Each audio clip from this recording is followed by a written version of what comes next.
Gold broke 1800 again. Was that the shortest pullback in recent memory? Silver looks like it wants to make a run at $20 in 2050. It closed at 1934.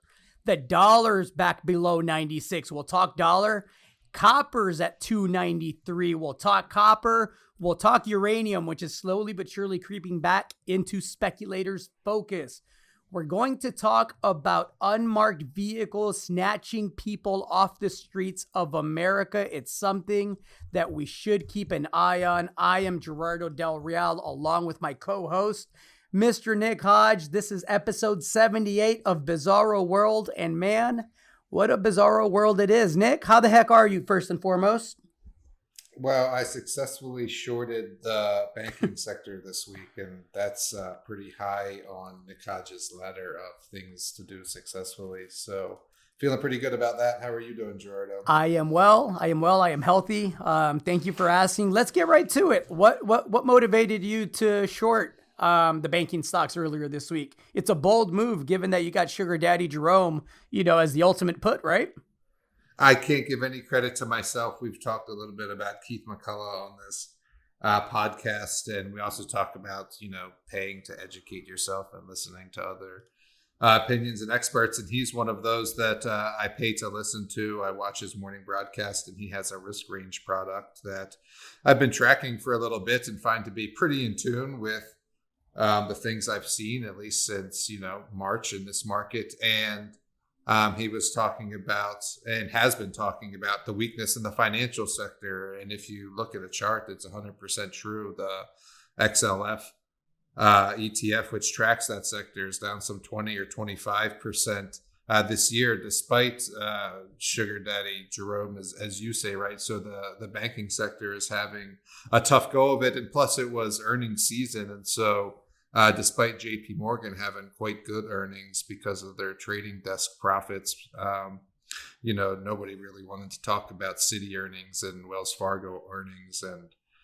more Wells Fargo scandals, by the way.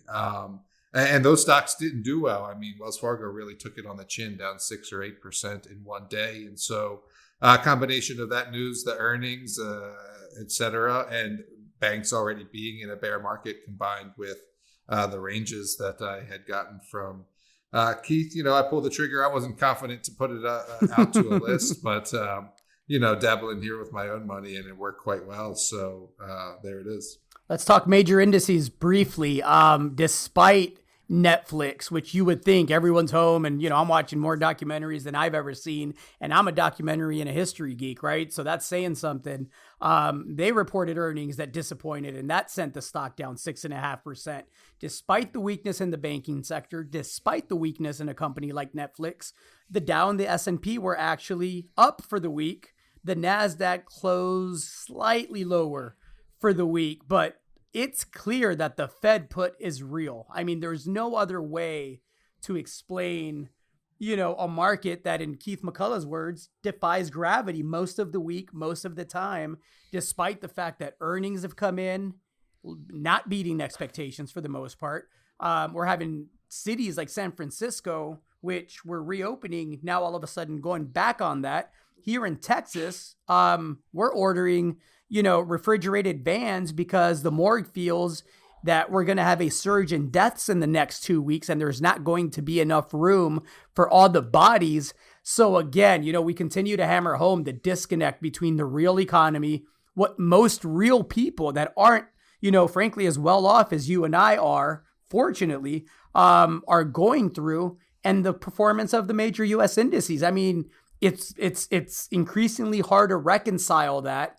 And I watch this all day, most of the day, in overseas markets, most of the week as well. You have a Chinese market that's down 5% this week, largely based on U.S. and China tensions, which are escalating, by the way. Trade deal, phase 2, that's been scrapped, by the way. And yet here in the U.S., it just seems like, hey, if you have exposure to financial assets, you're going to continue to do all right until you don't, right?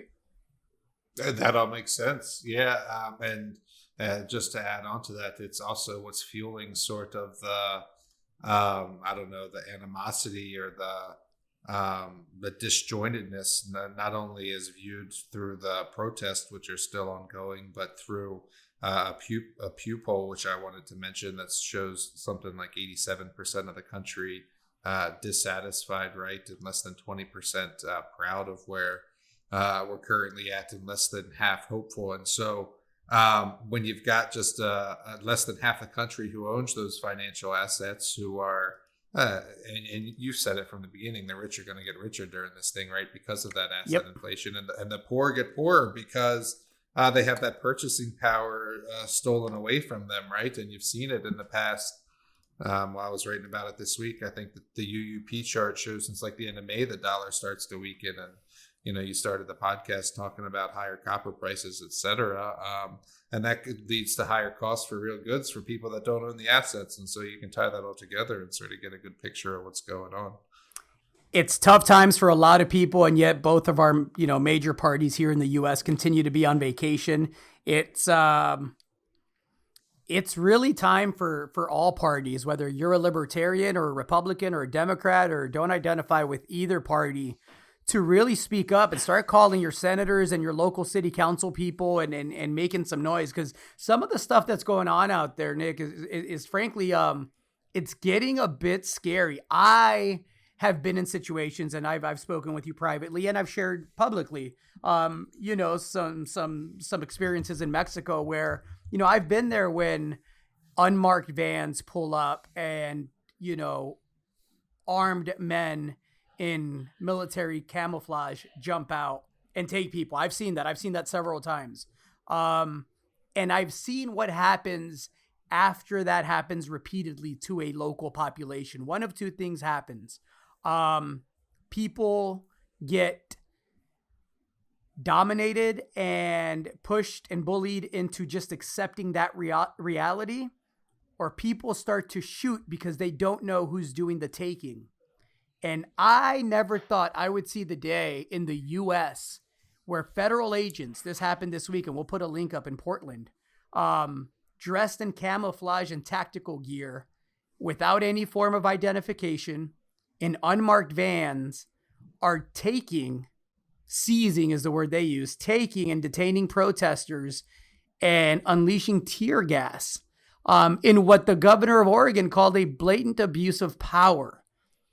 I am here on this podcast, that however many of you listen to tell you that if this is a trend that accelerates, it will not end well for anyone. It will not end well for citizens. It will not end well for the gentlemen that are jumping out of vans. And eventually we're going to have another Kent State type of situation where, you don't know who's shooting. You don't know who's getting hit. You don't know why it's happening. And I can't believe this happened this week, Nick. I really don't know what to say about it other than no one cared when it was immigrants. ICE has been doing this for years, and they're denied due process and they're not identified themselves. But the fact that now it's being escalated to just everyday citizens that are exercising their right to protest is scary to me. I'm still not sure as many people care as should care. And that's also a little bit scary because, it's making the rounds in the libertarian circles and here and there, but I haven't really seen this story dominating anywhere. And it's really serious, especially in America with the Constitution and due process. And obviously we know what's been going on with the protest, and we know about the law and order tweets, right? And this seems to be a proxy of those tweets, right? I mean, this is the enactment of the executive branch, right? I mean, this is Homeland Security, and it's scary, like you say. And you can totally see a scenario develop as you described. And so, and this isn't the protesters saying that. I saw some stories frame it as like protesters say, some of them are being grabbed by unmarked vans. This was like Oregon Public Broadcasting reporting that federal law enforcement officers were using unmarked vehicles to drive around and detain protesters since at least July 14th, they say. And so, you you've got people like the senator from Oregon who are sort of walking back comments now, and hopefully, people who have the power and authority to do something step up and do. And the other thing I'd say is I've talked for a long time about police, and I think I've even talked on this podcast about my brother-in-law about asking them, when it comes time to load us on the trains, will you? like they're doing with the Uyghurs in China this week. I don't know if you saw that drone footage. Yep. Are you going to load us on the trains? And so I have to put myself inside the mind of those camouflaged thugs, right? Like what kind of person is going to just abduct a fellow citizen? I just don't know. It's not in my mind to think that way, because that's how I view being a politician or being a cop. Why would you want to be a politician, or why would you want to be a cop? I just don't understand that. And so why would you want to unconstitutionally detain your fellow citizens? And those are the sort of questions that really we got to be asking, and that's scary. In a country where gun ownership is per capita the highest in the world. Well, yeah, that's what you said about shooting, right? Right. And again, just cautionary tale, everyone. Just be careful what you are silent about, because this has the potential, to end up in a very, very ugly way. Because if unmarked vehicles and unmarked people in camouflage gear stormed my home and tried to take me, I'm not just going to hope you're one of the good guys. The Breonna Taylor stuff, right? You got to be able to defend yourself if they're not presented as law enforcement, right?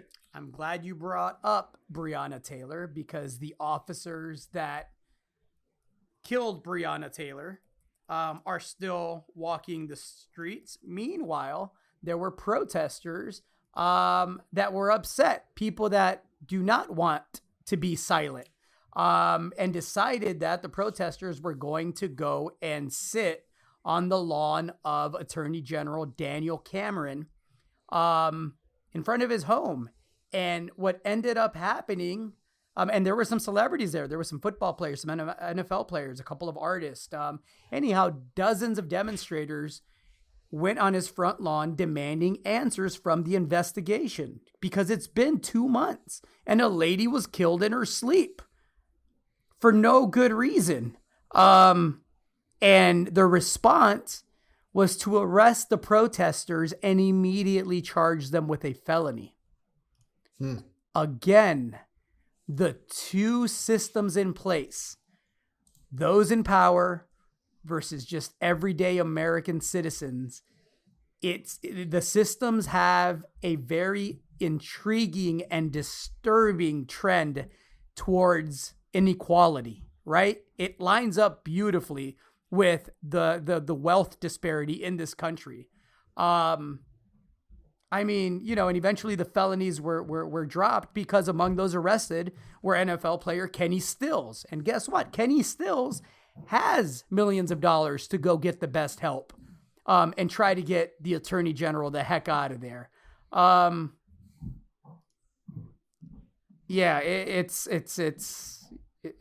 It's a surreal time. It's a bizarro world. I mean, I'm rarely at a lack for words, and there's a lot of anger, so I'm watching what I say, but it's just surreal. There's no other way to explain what's going on right now. Fourth turning stuff, truly. Well, yeah. I mean, people are out in the streets, and it's a lot about justice, right? You talk a lot about justice on this podcast. We've written about a two-tiered justice system. And you see it played out. People want justice for police brutality, yes. And they want justice for institutionalized racism, yes. And they want justice for LGBTQ and all the other initials, yes. And then, that gets framed as social justice warrior and cancel culture. But, that's like a straw man, and that's obfuscating the real argument. People want justice for the inequality. They want justice for the injustice, right? For the two-tiered financial system, and for the people that, pay the ultimate price for those assets to be inflated that we were talking about earlier. And it all relates together, because those who benefit or who have benefited the most from the status quo are those that have the most to lose when the turning comes. And those are those who want to hang on to it most tightly. And so will do things, maybe even unthinkable things, to hold on to that, right? And so that's sort of what turnings are, right? If the quote is in my head correctly, it's, shaking the foundation of the nation's identity to its core, right? You have a reckoning with, what it is you want the nation to be, and what it is you want the nation's ideals to look like. And hopefully, for the majority of us, it's your fellow citizens being detained with unmarked cars, and so many other things that we've talked about on this podcast, right? Absolutely. And let's be clear, for those people that are critical of the Black Lives Matter movement and my support for it. I know, your support for it, without putting words in your mouth, but we've been very vocal about the fact that we support anything that's about equality and justice and accountability and transparency. The Kentucky Attorney General is Black. Black Lives Matter is not a race thing. It's about equality and justice. It's about power and holding power accountable, because this Kentucky Attorney General, who's Black himself, had zero problem saying, they're in front of my house, get those motherfuckers out of here and charge them with a felony for coming to my lawn. Back to the gold market, because that's fun. We got a bull market, Nick. We got more deals coming our way than we know what to do with. It's you got the emails, you get the same calls, you get more calls. Yeah. But I got notebooks full of list of things to do and people to get back to and emails to return, and I try to stay on top of it. But it's a great time to do well in this space. It's a great time to speculate. There's an intelligent way to do it. We talked last week about rotating out of the companies that have seen 3, 4, 5, 600% gains, and identifying the ones that have assets of substance that haven't quite participated yet in the run up. And now we're starting to see some of those percolate. We're seeing copper, we talked about inflation a bit, and we're seeing copper flirt with $3 a pound. We see the presidential candidate Joe Biden talk about a multi-trillion-dollar clean energy infrastructure stimulus plan. We've heard Donald Trump talk about it. Both sides agree on spending more money on the backs of our kids and grandkids. But it seems like we may end up with a bull market in gold, a bull market in copper, and don't look now, but I noticed a lot of the uranium names today up 20%, 25% on significant volume. And we know that's a when question, not an if question, right? Did you really notice that? I didn't see that today. I'd be interested to hear more about that. But certainly to your earlier points about gold and copper, yeah, I mean, phone ringing in succession, people looking for coverage, people looking for financing, deals coming back, well oversubscribed. I was reading, you and I publish Hard Asset Digest, and Rick Rule was the interviewee for this month's issue, and I was reading it yesterday, and they partook in a deal in Western Australia where the company went out to raise $100 million, came back with $120 million, and could have raised $240 million. And so the money is coming in. I've seen that, and we've talked about that here with deals like Artemis. And so, for lots of reasons that we've talked about over the years in our newsletters and over the past year or so here in the podcast, that are all seemingly coming to fruition. Now, there's things we have to watch, right? I mean, there's technical levels we have to watch. It'll be interesting to see how gold gathers the strength to take out the next level, which would be all-time highs, right? And the same thing with the junior stocks, some of which have now had quite steep runs higher. They of course will need to gather energy for the next move up. But like you say, firmly in a bull market, and of course we'll be watching rates to see if they can truly go further negative and some others into negative territory, because of course that would really set the gold sector on fire. And then of course all-time highs would just compound to it, because you'd have people piling in. Yeah, so some of the uranium names in the space today: Energy Fuels up 10%, Fission up 10%, Denison 10%, Centrist 13.5%. I could go on and on. Yellow Cake 17.6%. We could continue on. Next Gen 6%. What is that? So I'm just thinking through, right? Because I haven't seen the price hasn't ticked that much higher. Kazakhstan said they were shutting down their mines until I think the end of August, which was not shutting them down. Excuse me. They're on a reduced production, right? And so they said they were extending that to the end of August. I'm not sure what else is out there. I wonder why that is. And I don't have an affirmative answer for you. I can speculate, as you mentioned, that, people are starting to realize that, whether you think this is the end of the first wave of COVID or a continuation of the first wave and it's mutated, or the start of a second wave, whatever it is, I think people are starting to realize that there's a lot of companies that are not coming back online with their production, their estimated production, anytime soon. And yet those companies, the bigger companies, still have commitments to meet, right? And they're going to have to step into the spot market. We've said this for years. Many have said it for years that it's a matter of when, not a matter of if. And it looks like that when is getting closer now. Uranium is notorious for making, the brightest minds in the space look foolish, but you have to be pleased with the performance right now. And it'll be interesting to see if there's follow up. Back to gold briefly. It was great. It was great to see the newbies in the space get shook out of positions, not because it was great to see them get shaken out at a low price and then see gold, reverse from 1794 back to 1810, but because it shows me there's newbies in the space. And for so many years, we had no new blood, right, Nick? Mm-hmm. I got an order filled today. I didn't expect to get filled. You're right. There you go. Yeah, and I went shopping early. And I there's some names that I bought, and again, those are for subscribers now. But it is definitely stock picking time. Invest in your education. Invest in your research and guidance, people. Unless you're doing it yourself, and if you have tips, send them in. We're happy to vet them and look them over, and maybe learn a little something or two, huh? That's right. There's a lot of names out there. Absolutely. Let's talk Twitter getting hacked. Everybody got hacked. Barack Obama got hacked. Kanye West got hacked. You name it. Bill Gates. Elon Musk. Here's something funny. Elon Musk and Kanye sounded more coherent when they got hacked.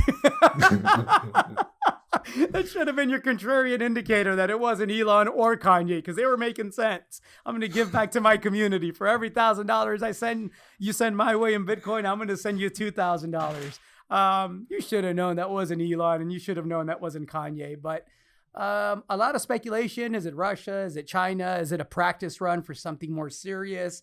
Does this expose the vulnerability of getting so much of our news from Twitter, frankly, and reacting to it? And then a follow-up question, Nick. Should people in power, citizen number one, Donald Trump, be worried about a platform that clearly has some vulnerabilities? And him using that as the bully pulpit, right, to communicate his message more than, he rarely takes questions now at what he calls press conferences, which are more like campaign speeches. He's increasingly sounding less coherent, and that's something we got on Biden about. And now it's like, well, they're kind of on par.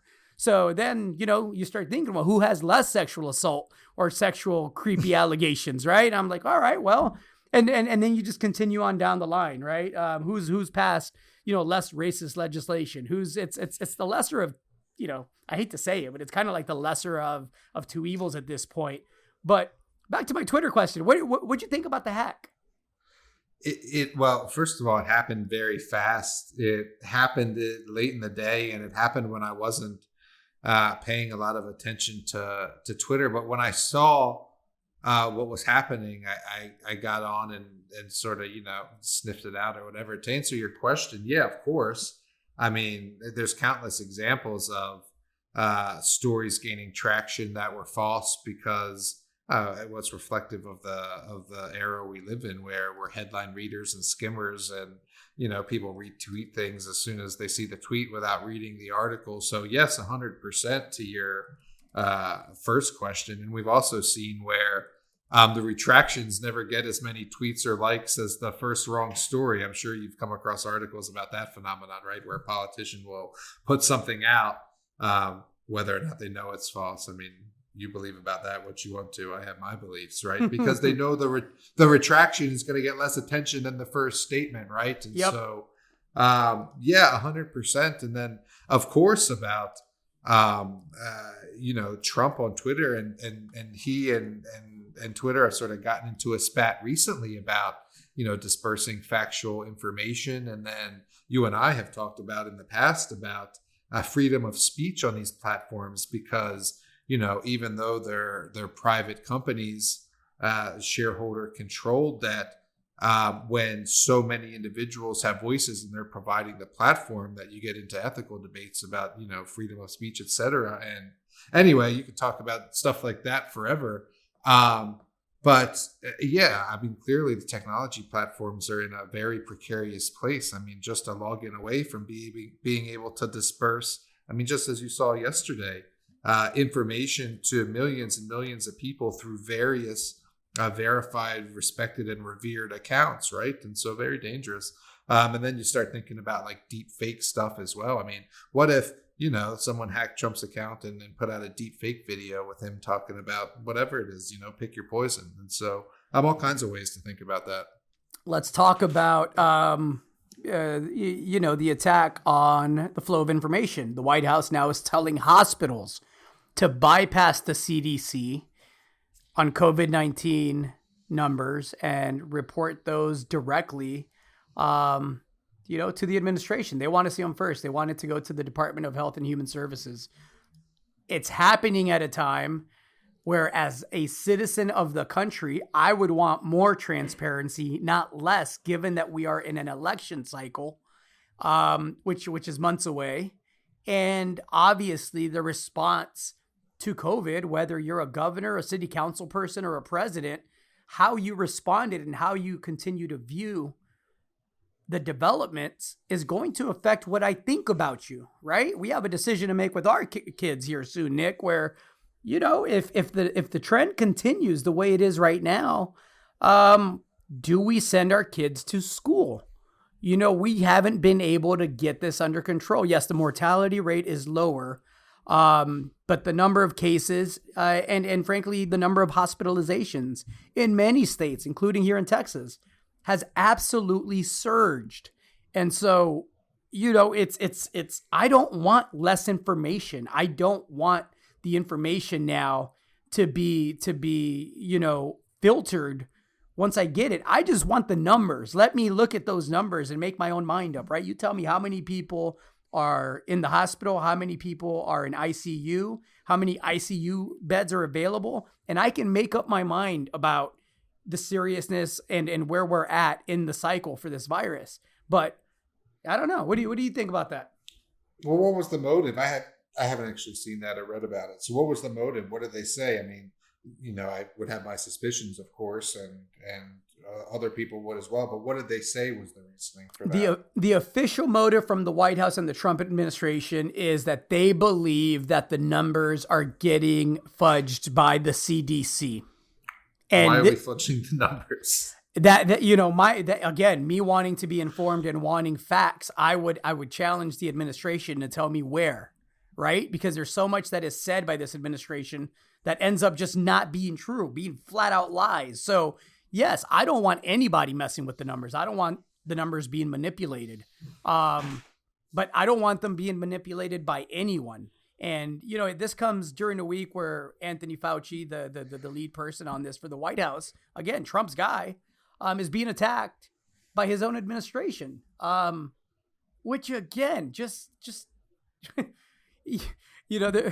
I just don't understand the approach. You either believe in the doctor and the CDC and your team, or you don't, and you bring in a team that can do a better job. You can't have it both ways. When the numbers aren't to your liking, you criticize your team and you put it on them, but you also don't want to replace them with anyone that you believe could do the job better. It's like my dad used to tell me as a kid, right? Never bring me a problem without offering a solution. It doesn't have to work. I just want to know that you're thinking.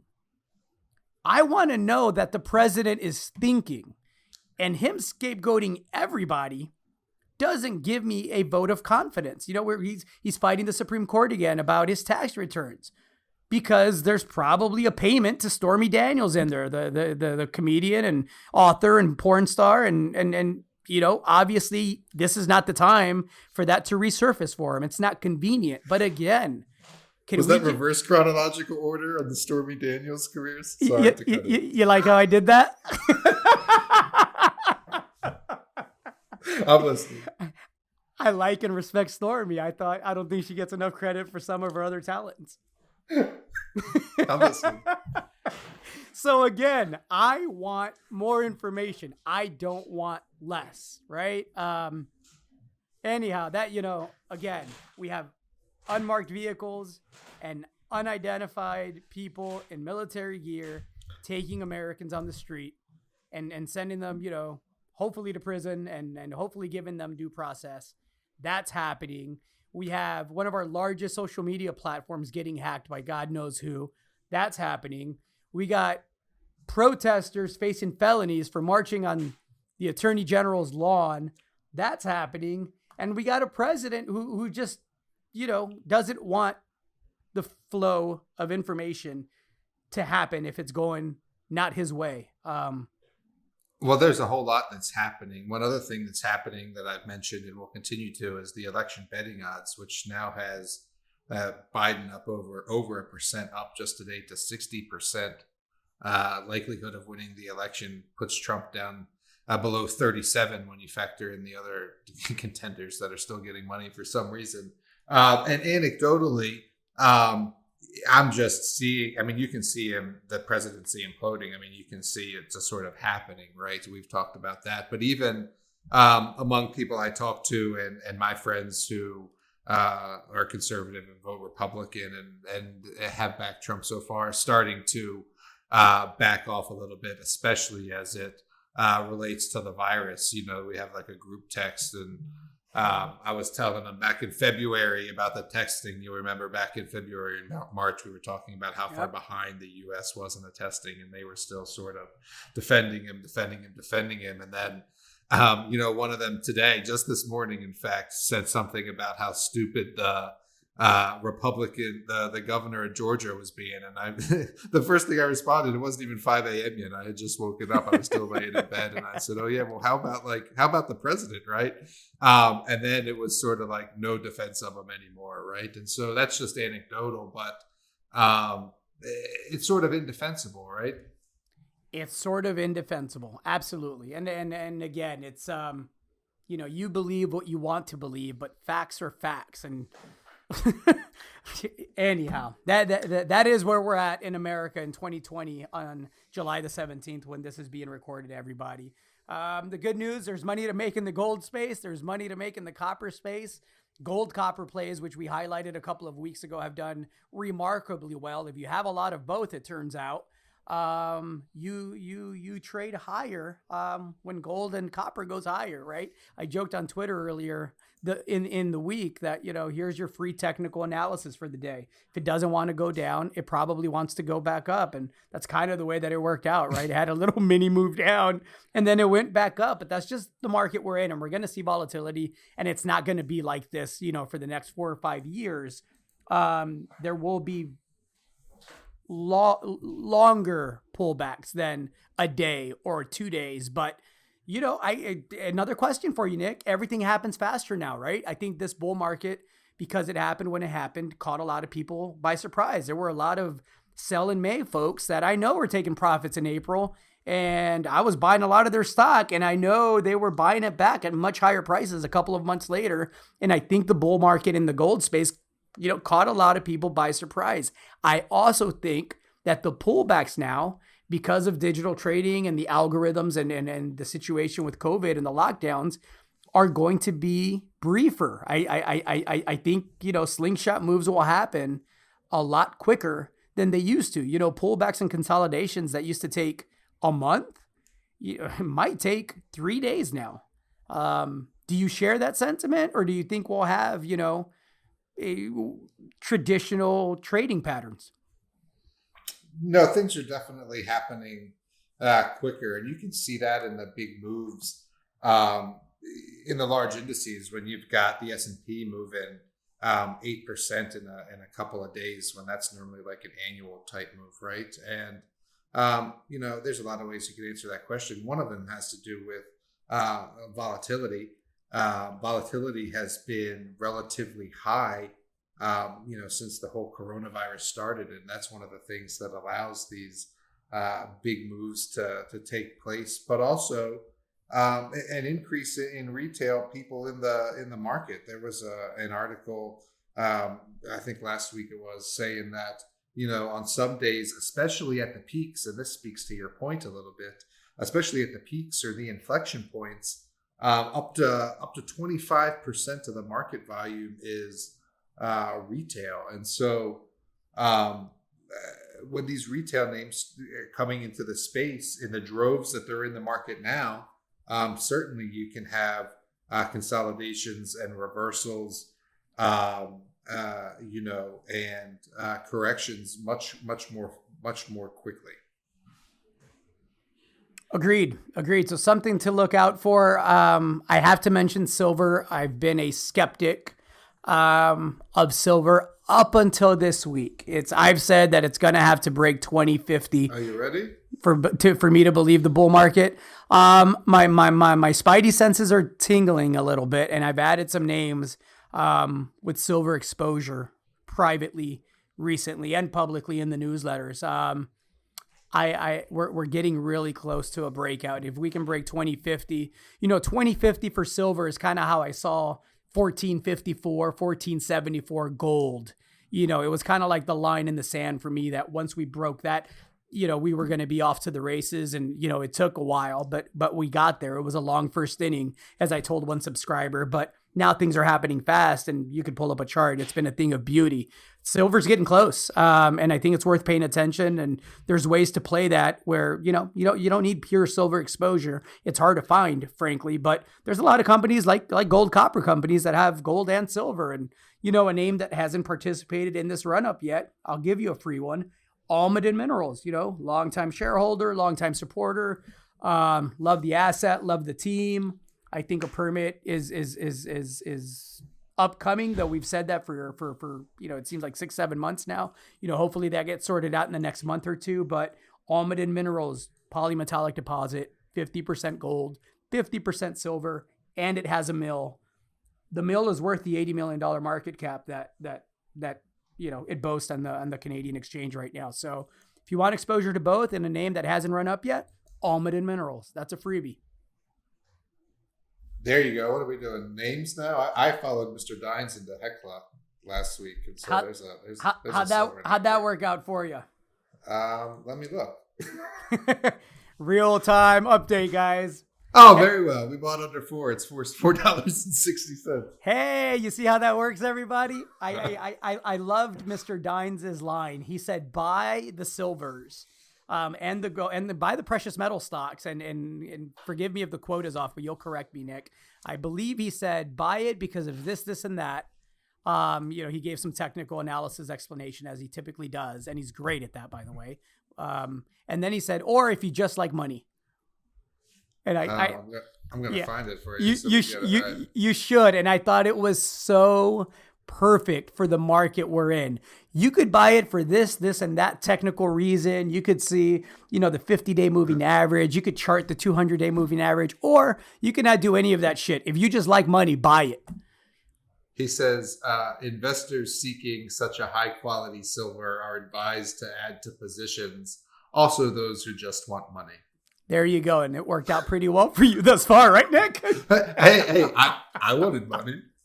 And it worked. You followed Mr. Dines, and, hey, this is the market we're in, folks. Again, it will have pullbacks, but we're in for a few fun years. And, it's going to be a race to how to maximize it. Not, can we make money? It's really, how do you help people? How do you provide education and guidance that's valuable so people can make up their own minds?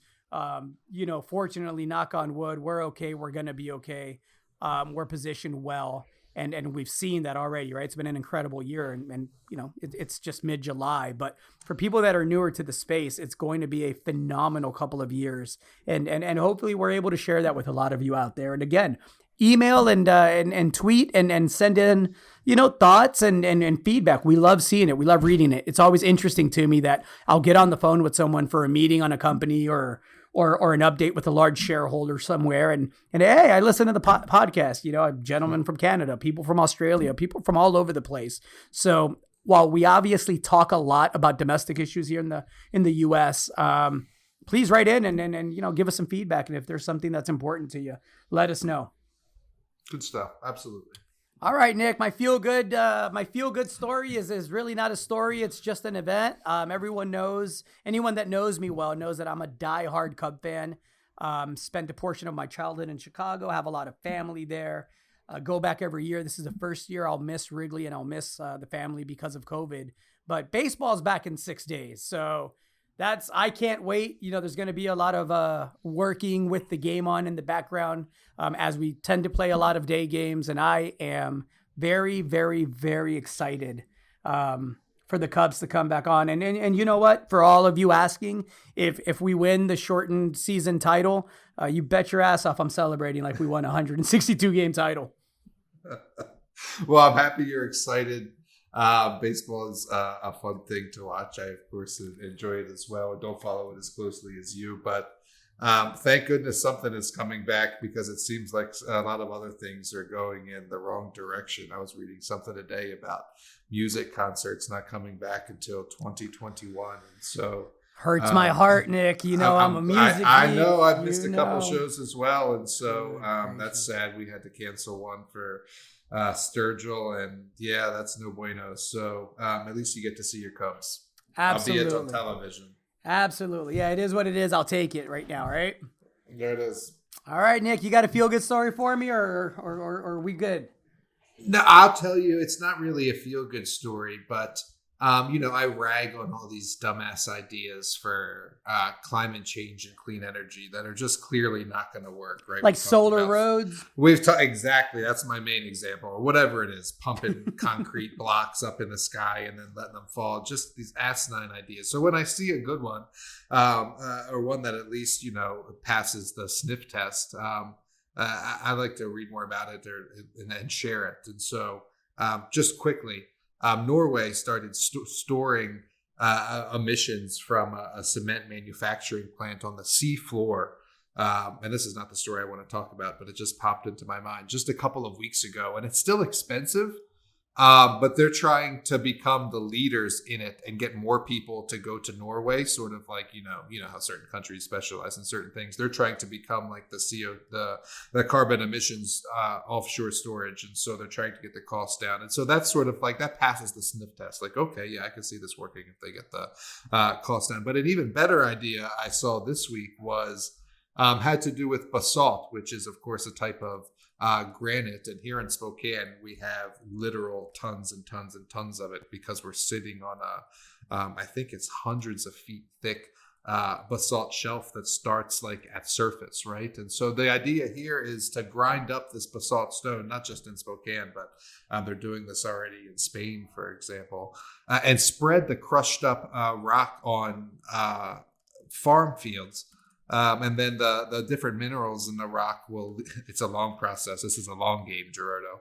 Will leach into the soil and then eventually leach into the groundwater and go into the streams and rivers, which will change the mineral levels in the water and allow the water itself to absorb more carbon emissions out of the air. And so that passes sniff test for me, right? I don't know if it's going to work. I don't know if it's a long-term solution to climate change, but it makes at least a little bit of sense to my rudimentary mind. And so we'll put a link up. I don't know if that made you feel good or not, but I thought it was interesting enough to share. Not as good as Stormy Daniels' comedy, but it was very interesting. It was very interesting. Nick, it's been a week. We have a lot more coming. Stay safe out there. Have a great weekend, everybody. Have a great week. That's it for today. I'm Gerardo Del Real, along with Mr. Nick Hodge. This was episode 78 of Bizarro World. Say goodbye and some words of wisdom, Nick. No words of wisdom from David Erfle last week. He's the one that I think brought this phrase back out. At least he's the first one I saw use it. Be right and sit tight. I like it. Be nice, everyone. Stay safe. Wash your hands. Wear a mask.